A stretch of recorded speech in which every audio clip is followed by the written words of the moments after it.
In today's video, I'm going to teach you how to connect frames in Figma. We'll walk through a simple, clear process so you can start building interactive prototypes from your static designs.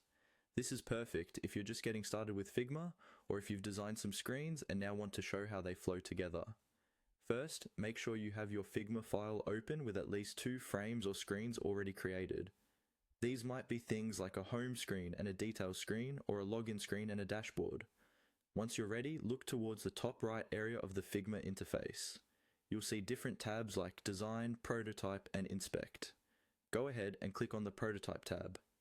This switches Figma from design mode into prototype mode, which is where we can create connections, interactions, and flows between frames. Now that you're in prototype mode, it's time to select the element or frame you want to connect from.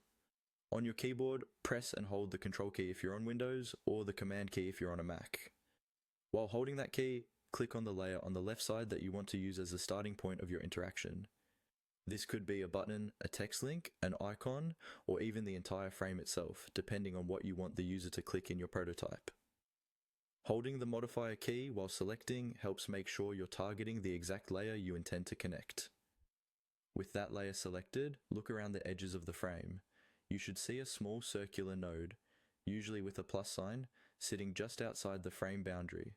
This is the prototype connector. Move your cursor over that plus sign and click on it.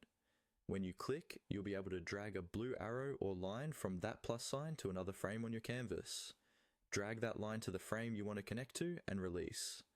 Figma will then open interaction options where you can adjust things like what triggers the interaction, for example, an on-click, and how the transition behaves. That's the basic flow. Switch to prototype mode, select your starting layer, and then click and drag from the plus sign outside the frame to the destination frame. Once you've set this up, you can hit the present button in the top right to preview your prototype and test the interaction you just created.